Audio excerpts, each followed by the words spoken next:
কি নির্ণয়? তাহলে আজকে এখনকার টপিক হচ্ছে কি নির্ণয়? এই মূল নির্ণয় করার জন্য আমাদের সূত্র রয়েছে তিনটি সূত্র। একটা হচ্ছে এন সমান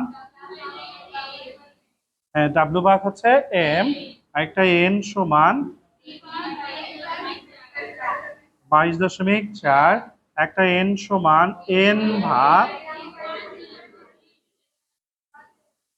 23। এখন কথা হচ্ছে সূত্র তো দেখতে পাচ্ছি আমরা তিনটা, একই মূল নির্ণয় করার জন্য সূত্র তিনটি কেন?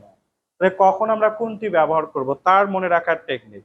দেখো, মনে রাখার টেকনিকের জন্য যেহেতু ডাব্লিউ মানে দ্রব্যের ভর আর এম মানে হচ্ছে আণবিক ভর, তাহলে আমরা যখন দেখব ভর, তাহলে ভর থেকে নির্ণয় করার জন্য আমরা এই সূত্র ব্যবহার করব। যখন আমরা এরকম ভি দেখব, ভি মানে ভলিউম, ভলিউম মানে কি আয়তন, তাহলে আয়তন যখন আমরা দেখব তখন আমরা এই সূত্র ব্যবহার করব। ঠিক আছে কি? যখন আমরা এন দেখবো, এন মানে নাম্বার, নাম্বার মানে কি সংখ্যা, এই জন্য যখন আমরা সংখ্যা দেখব তখন আমরা এই সূত্র ব্যবহার করব। তাহলে মানে যদি সংখ্যা থাকে তখন আমরা এই সূত্র দেব, আর যখন আমরা আয়তন থাকে তখন এই সূত্র দেব, যখন হচ্ছে ভর থাকবে তখন আমরা এই সূত্র দেব। ঠিক আছে কি? তোমাদের বইয়ে তিনটা সূত্র আছে না, পাশে এরকম করে লিখে নাও তো, এটা ভরের ক্ষেত্রে, এটা আয়তনের ক্ষেত্রে, এটা সংখ্যার ক্ষেত্রে। এখন দেখো প্রশ্ন, এবার আমরা একটা প্রশ্ন দেব, যে প্রশ্নটা প্রায় বছরই আসে, ওই প্রশ্নই দিচ্ছি, ওই প্রশ্ন অনুযায়ী দেখো দেখি তোমার এটা কোন সূত্রতে পড়বে।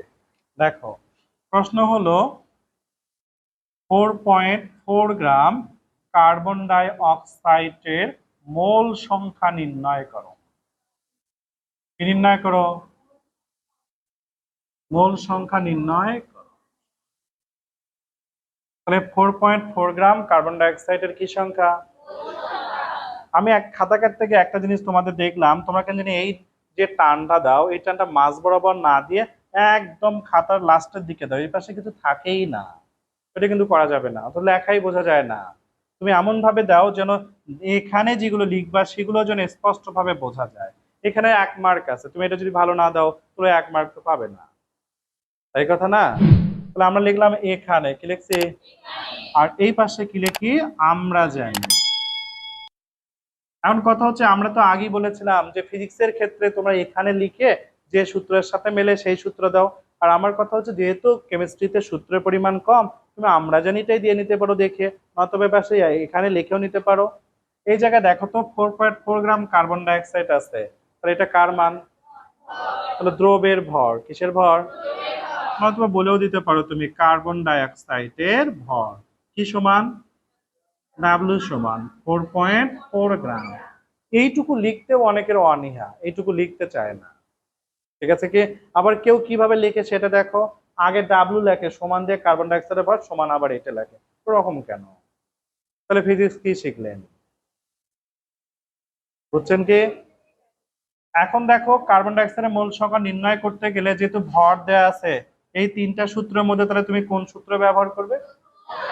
প্রথমটা। তাহলে আমরা জানি বলে আমরা লিখবো এন সমান ডাব্লিউ ভাগ এম। তাহলে তুমি ডাব্লিউর মান পেয়েছো, এম এর মান লাগবে না? এম মানে কি? তাহলে প্রথমে বের করে নাও কার্বন ডাই অক্সাইডের কি ভর? আণবিক ভর। তাহলে তোমরা তো অবশ্যই যে 1 গুণন 2 এরকম করে দিয়েই তো করবা, আমি একবারে লিখে ফেললাম কত গ্রাম। তাহলে এখানে আমি লিখবো কার্বন ডাই অক্সাইডের কি আণবিক ভর কি সমান? এম সমান কত গ্রাম? 44 গ্রাম। ঠিক আছে কি? এখন আমাকে কি নির্ণয় করতে হবে? তাহলে মোল সংখ্যা, কি সংখ্যা? মোল সংখ্যা কি সমান? এন সমান কি করতে হবে? নির্ণয় করতে হবে। এখন এখানে বলো ডাব্লিউর মান কত? 4.4। এম এর মান কত? ভাগ করলে কত আসে?